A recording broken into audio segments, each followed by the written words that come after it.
running to Tommy like, look what I got, look what I got, look what I got. And Tommy was like, believe him, bitch. Believe him. Get the fuck on my phone, you too, bitch. she don't care. Tommy does not care.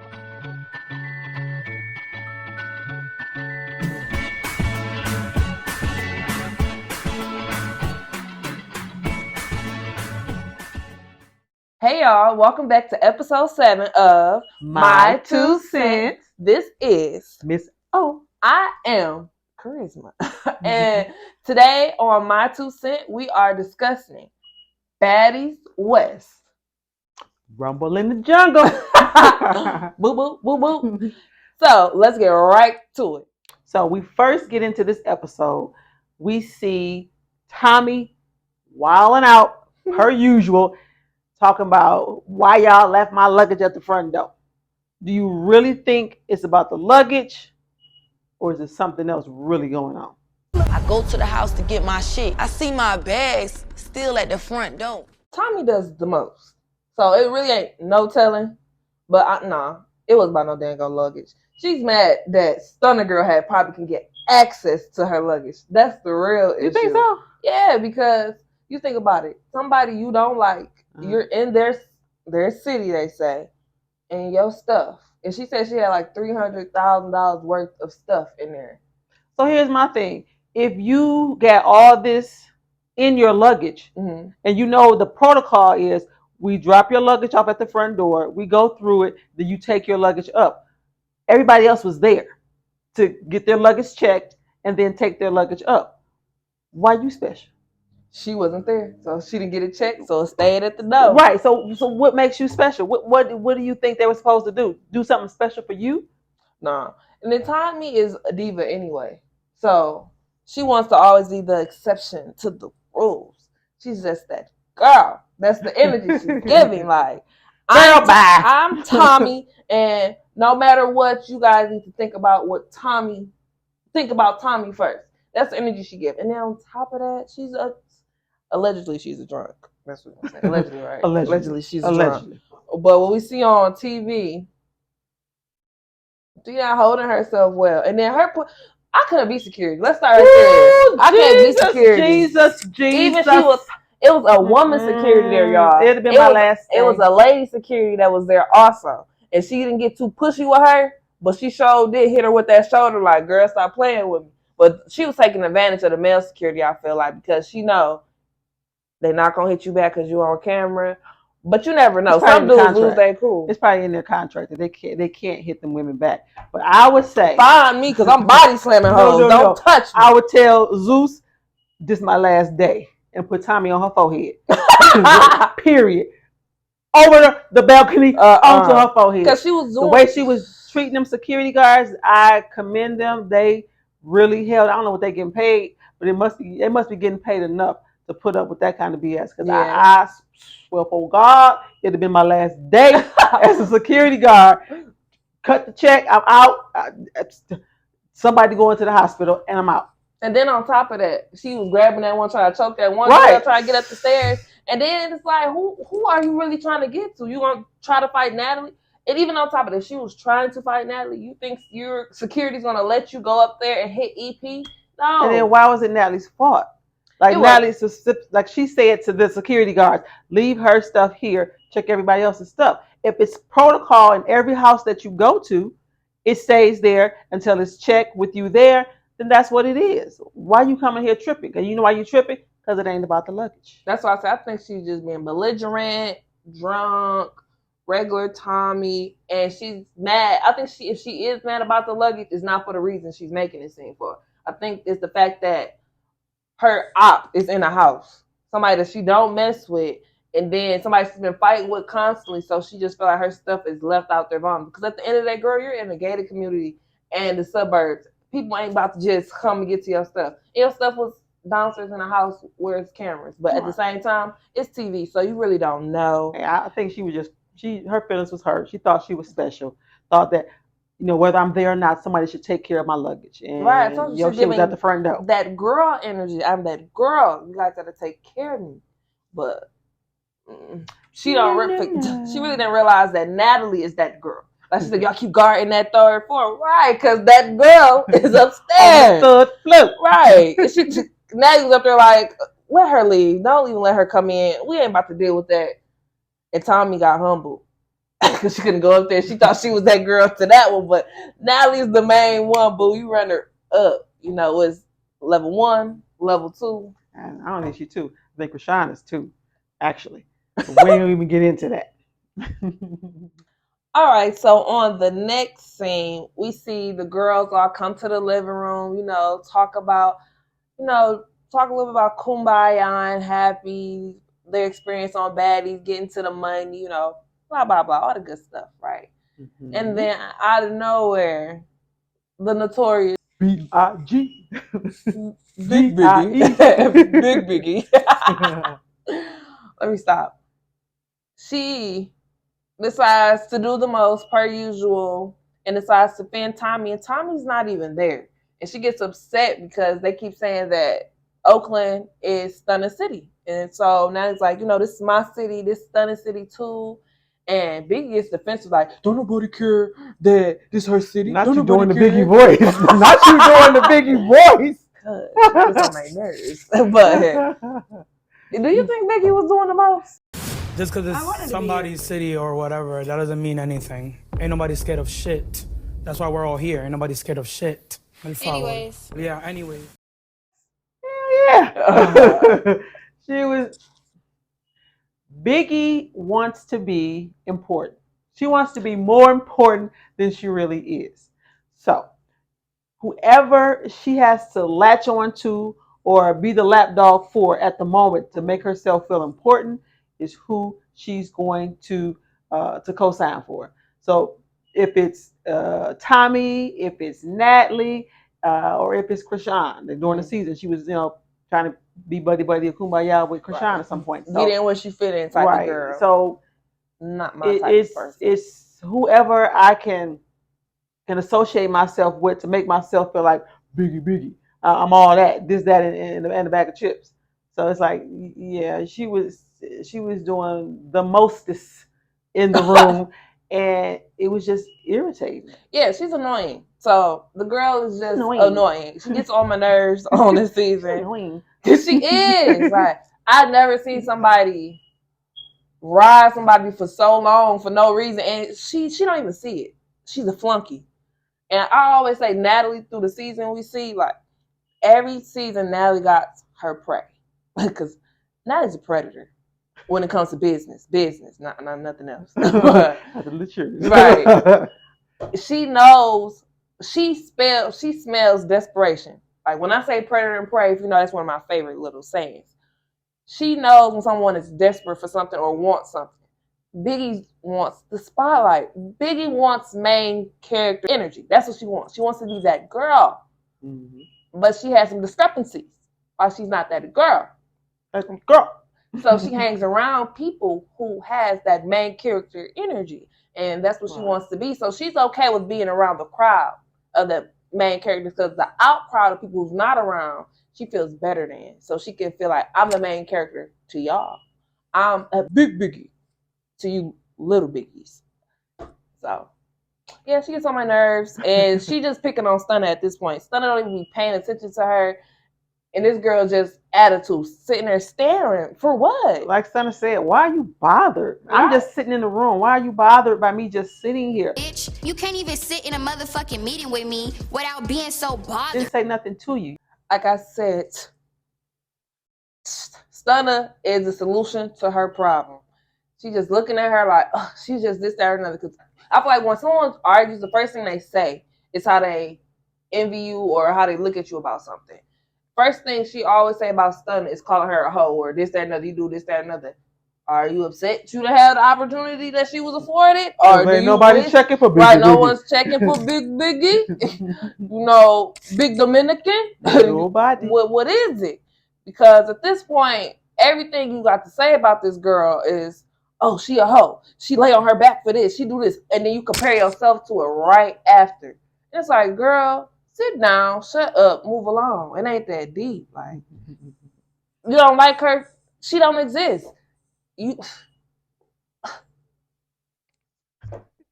Okay, so after um, Biggie goes through this whole song and dance for Tommy, pretty much. Then we see Roly Poly check her. That is not your fucking friend. You just met her. You don't have to do that shit. No, someone You said a don't have comment, to so do I that said 24 something. I want to know how come Biggie didn't bring the same energy um, to Roly Poly about being checked that she brought when Stunner tried to check her. Don't make it seem like you a hitter, Stunner. Don't nobody care this is your city, bitch. Yeah. I'll tell you where that energy is at. Where is it? It doesn't exist. Let's start there. Homegirl ain't no real bully. I was trying to tell people this girl is fake. This is not her. No. Biggie is a follower. That's what she is.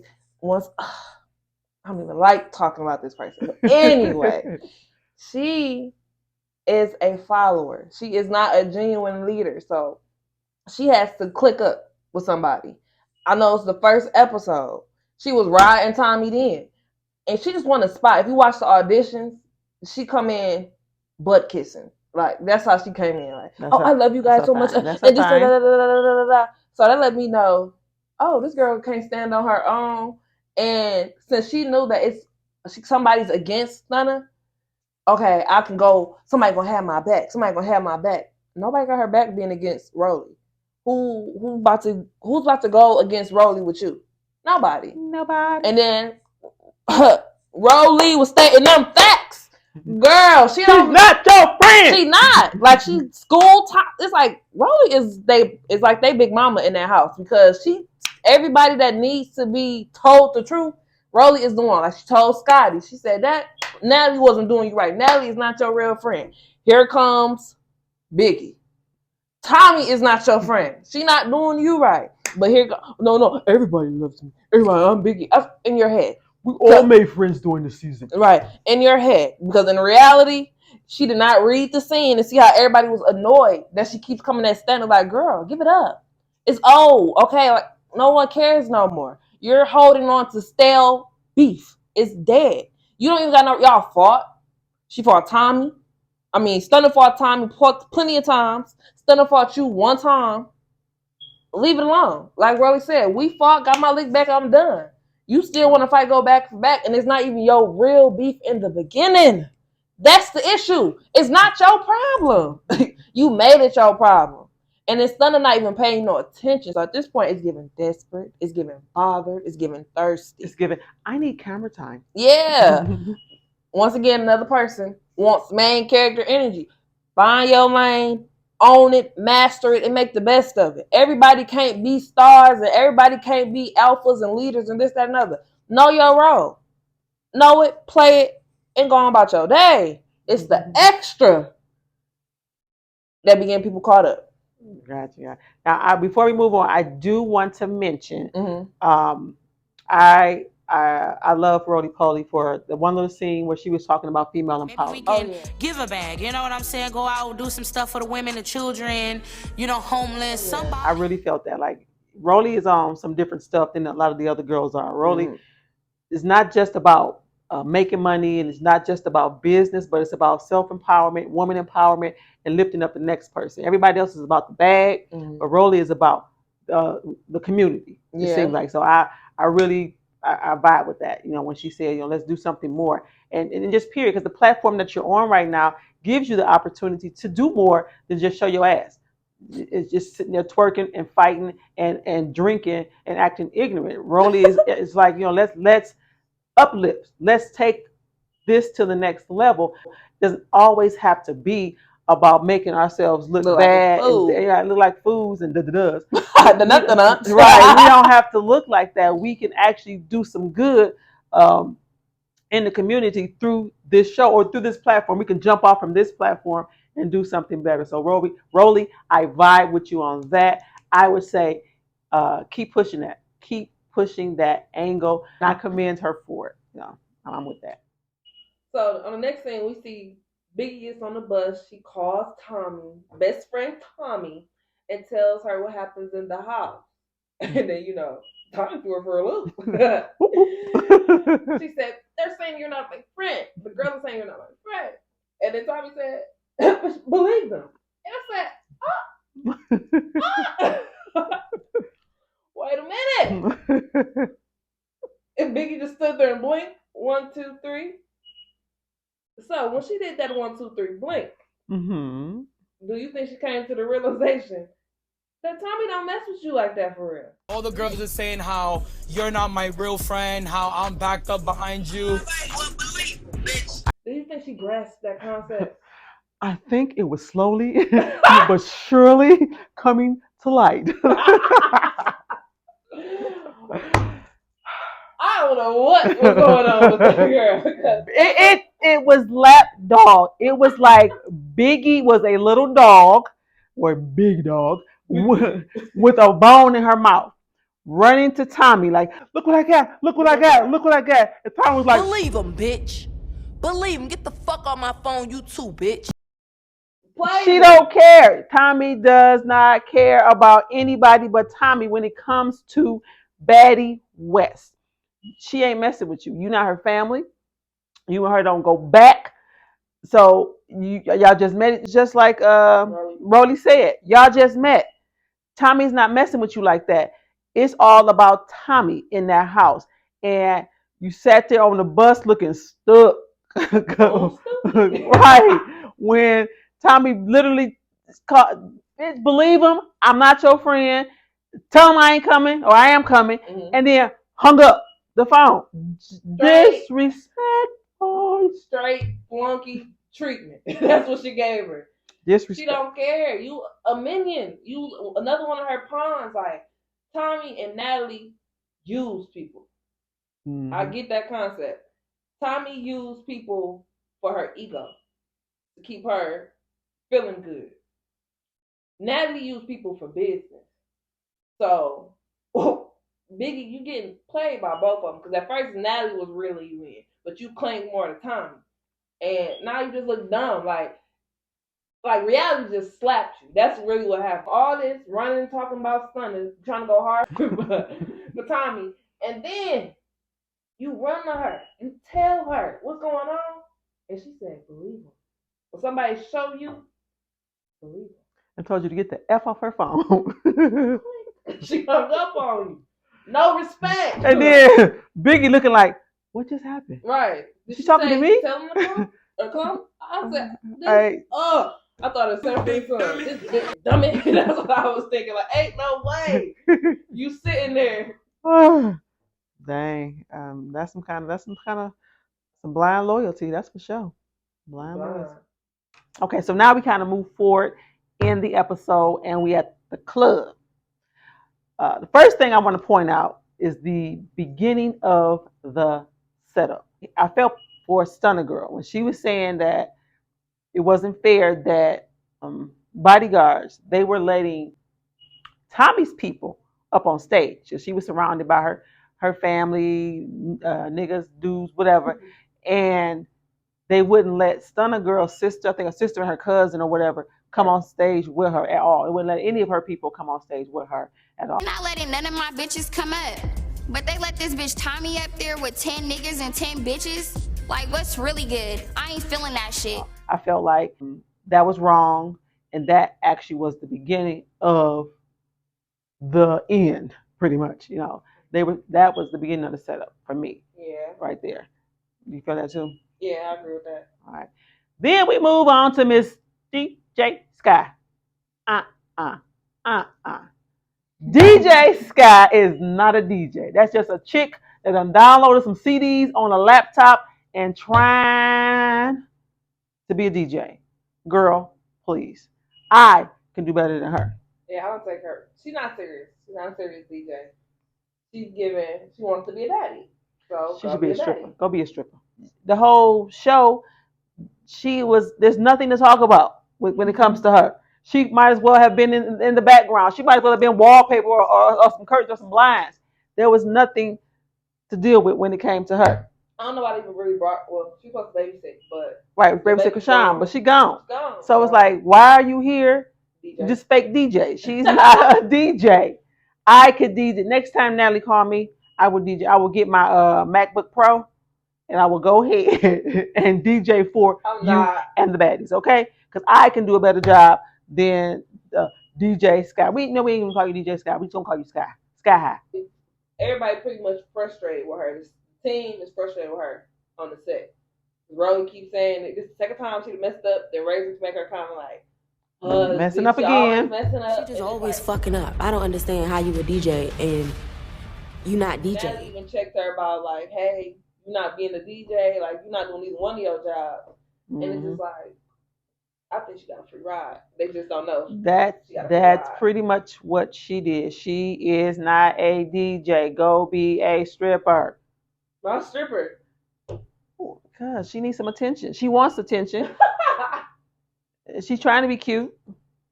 She's trying to be something. I mean, I don't like I said, she don't get baddie vibes. She's not that chick to be a baddie.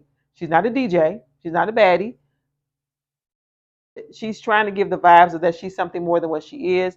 She's wearing clothes like a stripper. Go ahead, be a stripper. Go ahead, be a stripper. All right. No, actually, you know what? Go back and get your education. I don't know. Is there a DJ school? Maybe she should go to DJ school. Okay, what's next? Okay, so the next part of the episode I want to talk about is when that shoe, the infamous shoe, gets thrown.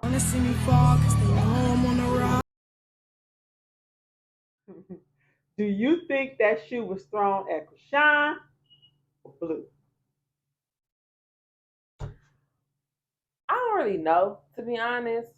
A shoe was thrown, and you know they had items, so it's a 2 for 1. Clearly. They didn't care, so whoever threw the shoe, they knew what the possibility was. They was gonna hit either or.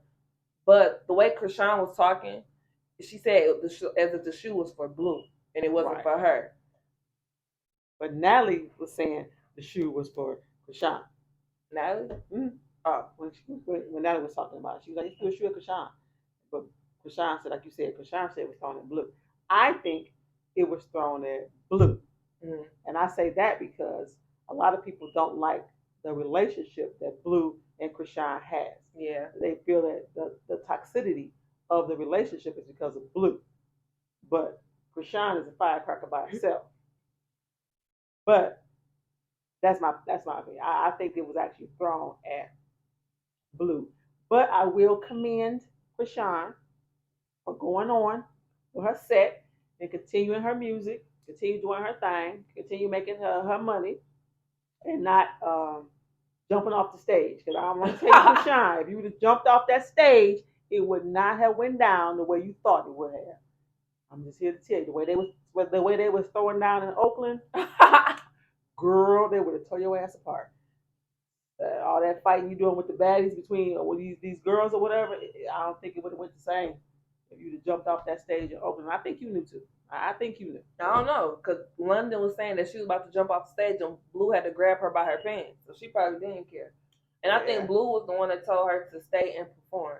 Mm-hmm. And because I believe Krishan just said, you know what, y'all want to throw shoes? I'm gone. I don't want to be here no more. But he probably like, no, stay. Yeah, get this money. Get this money. Okay, so next we get into the Rumble in the Jungle. We see Tommy riding by on some dude's back. And then all hell breaks out. I see this bitch Tommy walking past me on a dude back.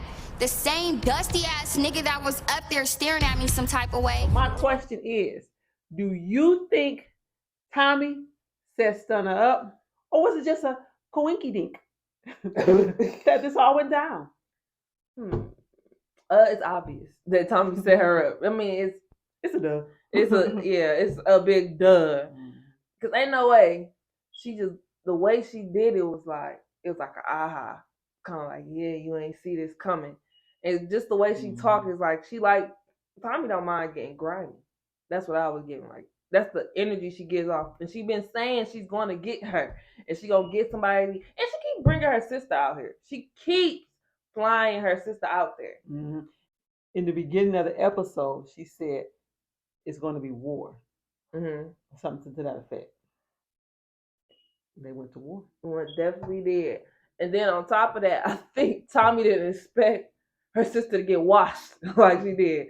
Because her sister looked like she was back there by herself when she was fighting. Because when you watch the video, when you watch the clip of when they were jumping stunning, you see that it was at least like, I want to say Tommy, some of her people came kind of late because Stunner people end up hopping over Stunner and they was getting the girl. And then once security got Stunner apart from the girls, you see Stunner girls run over there to Tommy's sister, and it wasn't just one. And they start beating on her head like a bass drum. And then you see Tommy sneak in and grab Stunner girl while Stunner girl is off her feet getting held by security. So she got her little cheap shots in. Right. And then her Stunner girl people came to the rescue and got the back of Tommy and start beating on her like a bass drum too. So your sister and you got it. Right. Like you were saying too, I don't think Tommy thought that it was gonna go the way it went. Because Tommy was looking like, I'm going to separate myself from what's getting ready to go down to make it look like I had nothing to do with this. Right, she was trying to play chess, like a chess move. Right. Like, oh yeah, I'm a boss. I'm gonna let my minions and my people go deal with you. And you know what she did say in one episode? She said, I'm gonna have my sister beat you. I'm not gonna put my hands on you. And then your sister got beat. Right. Then she looked back. Right. She looked back. Sister's getting that ass whooped. So she had to jump off her horsey and go back there and help her sister. But it just didn't go the way she had planned at all. So, internet. Are you Team Tommy or Team Stunner? Who do you think won that fight? I'm Team Stunner, but nobody won, if you ask me. You don't think so? No. Okay, well, I guess I'll be Team Stunner. I'll be Team Stunner. 2 for Stunner. And I don't even care 0 for Stunner, time. but I'll be Team Stunner. I like Stunner. I don't care for neither one of them actually, but I'll be Team Stunner on this one. Okay, now that we're gonna let you guys know our 2 cents, what do you think? Let us know. Drop your 2 cents below. See ya.